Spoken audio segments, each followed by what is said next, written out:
예, 반갑습니다. 감리의 신학교 예수교 대한 감리의 소속의 신재혁 목사입니다. 저희 교단은 우리가 감리교 그러면 기감이 주류인데 저희 교단은 1962년도에 감리교가 WCC에 가입되고 자유주의 신학으로 흐르면서 이것에 반대하는 목회자 17인이 세운 자유주의를 반대하기 위한 교단으로 설립이 되었습니다. 지금도 그 기조를 계속 유지하고 있고 제가 2년 전부터 우리 신학교의 학장을 맡고 있습니다. 오늘 제가 말씀드리려고 하는 부분은 페이지 158페이지에 있습니다. 성경의 신적 권위를 세우는 히브리 사고에 대한 연구입니다. 158페이지입니다. 제목과 제 이름을 써주시면 감사하겠습니다. 자, 히브리 사고라는 이 단어가 오늘 핵심인데요.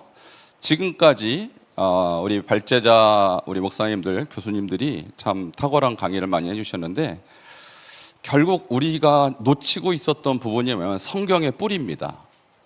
성경이 어떤 사고로 쓰여졌느냐, 또 성경은 어떤 사고로 봐야 되느냐, 어떤 사고로 적용해야 되느냐의 문제이거든요. 히브리 사고로 봐야 되고 히브리 사고로 적용해야 됩니다. 그렇지 않으면 어떤 사고로 흐르냐? 헬라 사고로 흐르는 거예요. 자, 오늘 그 부분을 보려고 합니다. 자, 세계관 전쟁입니다.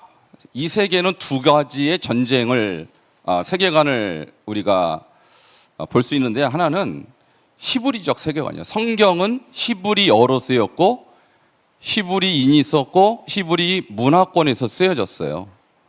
그러니까 성경적 세계관은 히브리 세계관이라고 봐도 과언이 아니에요. 반대로 히브리 세계관을 반대하는 또 하나의 세계관이 인본주의입니다. 이것은 어디서부터 나왔냐? 헬라적 세계관에서 나왔어요. 자, 지금 여러분들이 많이 언급한 인물들 있죠. 우리 기독교에 참 성경을 믿지 못하도록 만들었던 많은 인물들, 불트만을 많이 나오는데, 불트만은 그럼 누구의 영향을 받았을까요? 바로 저 세계관에서 헬라적 세계관을 받은 것입니다. 자, 그러면 신학 전쟁으로 넘어가죠. 어떤 신학 전쟁입니까? 히브리적 사고를 갖고 있는 신본주의 신학과 헬라적 사고를 갖고 있는 인본주의 신학이 지금 대결하고 있는 거예요. 사실 오늘 우리가 이야기하고 있는 많은 원인을 한마디로 말하면 헬라 신학을 믿었기 때문입니다. 그렇다면 지금 문제가 되는 차별금지법, 찬성하는 분과 반대하는 분 딱 나뉘죠. 자, 누가 찬성합니까? 인본주의 신학을 받아들인 사람, 헬라석을 갖고 있는 사람은 다 받아들입니다. 그러나 신본주의 신학, 히브리 사고를 갖고 있는 사람은 다 반대합니다. 왜? 성경은 하나님의 명령이라고 믿기 때문에. 자, 믿느냐 안 믿느냐, 이 차이예요. 자, 그러면 성경이 그러면 히브리적으로 이해돼야 되는 이유를 세 가지로 말씀드리는. 첫 번째, 언어가 히브리 언어로 쓰였습니다. 물론 신약의 최초의 지금 남아있는 문헌들은 다 헬라어라고 하지만 사실 마태복음 같은 경우는 많은 그 교부들이 마태복음 최초의 복음서고 헬라어가 아닌 히브리어로 쓰여졌다라고 주장합니다. 그리고 그 근거가 뭐냐면 마태복음이 쓰여질 당시에 이스라엘에서 발견된 문헌들, 동전들 보면 85%가 히브리어고 15%가 아람어예요. 헬라어로 거의 나타나지 않습니다. 유대인들의 문화권에서. 그렇기 때문에 이 부분도 우리가 마태복음이 헬라어가 아닌 히브리어로 쓰여졌다라는 가설은 굉장히 타당성이 높아요. 저자들은 뭐 구약은 100% 히브리인이고 신약은 누가를 제외하고는 다 히브리인이었죠.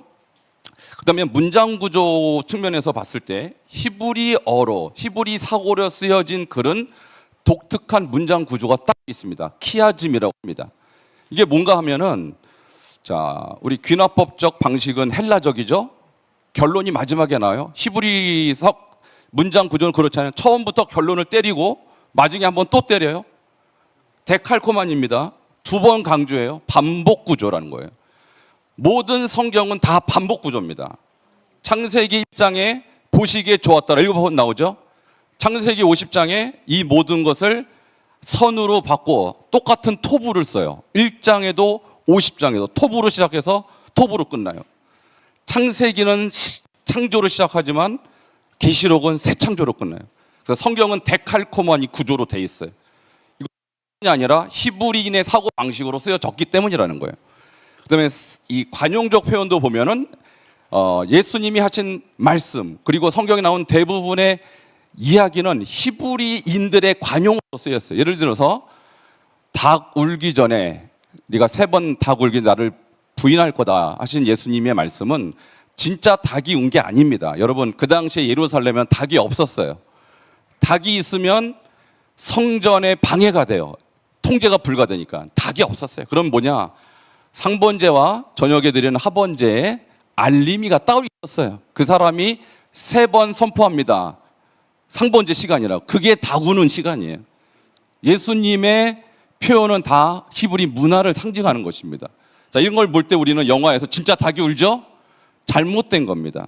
그래서 우리가 이런 부분들에서 성경을 히브리적으로 보지 못하면 나도 모르게 적 관점으로 성경을 오해할 수 있다. 자, 그러면 히브리사와 헬라 사이는 뭐가 차이가 있느냐? 첫 번째, 신에 대한 개념 차이가 나요.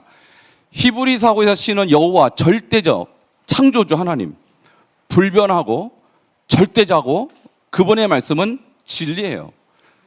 자, 그런데 헬라사고에서는 신이 여러 개가 있죠. 많죠. 심지어 서로 싸우기도 하고 서로 죽이기도 하고 음행도 저지르고 그리고 인간의 마음대로 창작까지 해요. 그러니까 헬라사고로 성경을 보면 하나님을 헬라의 신들과 똑같이 여길 수밖에 없어요. 자, 두 번째, 성경에 대한 개념 차이입니다. 성경은 히브리사고로 보면 하나님의 말씀이에요. 살아계신 하나님이 선포하신 말씀이에요. 불변합니다. 자, 그런데 헬라사고로 보면 전능한 신이 아닌 가변적인 신들의 이야기이기 때문에 그래서 진짜냐 아니냐를 구별하고 판별해야 되는 책으로 전락해버려요. 자, 세 번째입니다. 성경 교육의 목표에 대한 차이가 있어요. 자, 히브리 사고에서 성경 교육의 목표는 뭐냐면 그대로 실천하는 것입니다. 연구하고 분석하는 게 아니에요. 뭐라고 명령했나에 대한 관심을 갖고 무조건 순종하기 위해서 연구하는 거예요. 반면에 헬라 사고는 이것이 맞나 틀리냐, 창조했냐 안 했냐, 신이 있냐 없냐, 이것부터 따지는 구조가 바로 헬라 사고라는 거예요. 그러니까 헬라 사고로 성경 연구하면 연구할수록 결국은 하나님을 떠납니다. 그래서 이 수많은 비평학자가 나올 수밖에 없었던 것이죠. 자, 그러면 구약에 나타난 히브리식 성경 교육 방법이 뭐냐? 많이 있지만 3가지만 말씀드립니다. 자, 신명기 6장 6절에 보면 오늘 내가 내게 명하는 이 말씀을 너는 마음에 새기고, 이것이 하야인데, 자, 하야라는 동사를 어떻게 이해되냐? 자, 제가 이렇게 분석합니다. 자, 이것은 서울 신학대학교 권혁승 교수님이 쓴 이스라엘 가정생활을 이렇게 잘 설명해 놓으셨어요. 여기서 마음에 두다, 새기라가 마음에 두다라고 표현할 수 있는데, 자, 이것은 관용적인 의미로 암기하다를 의미한다고 그랬어요. 자, 따라서 그 말씀이 자신의 생각을 지배하고 전 존재가 말씀의 지배를 받게 된다. 또한 말씀을 마음에 새기는 것은 하나님의 계명이 항상 내 마음에 있어서 그 말씀이 자기화됨을 의미한다. 다시 말하면 말씀을 마음에 새기다는 말씀을 암송해서 말씀과 내가 일체화되는 것을 의미하는 것이지 머릿속으로 분석하는 게 아니라는 거예요. 이것이 히브리적 사고로 성경을 학습하는 방법이에요. 그러니까 오늘 여기서 여러분이 지금 이 얘기를 듣고 나서 내가 그러면 신본주의적으로 성경을 대하는 것은 어떻게 하는 거라고 결론을 내려야 돼요? 열심히 읽는 겁니까? 네, 아닙니다. 암송하는 겁니다. 그래서 히브리인에 있어서 교육은요, 이해가 아니에요. 암송이고 실천이에요. 우리는 지금까지 이해해 왔어요. 이해하면 잘한 줄 알았어요. 그러나 이해해도 실천하지 않으면 모르는 거예요. 이게 히브리인의 사고 구조라는 것입니다. 자, 두 번째 학습 방법은 부지런히 가르쳐라.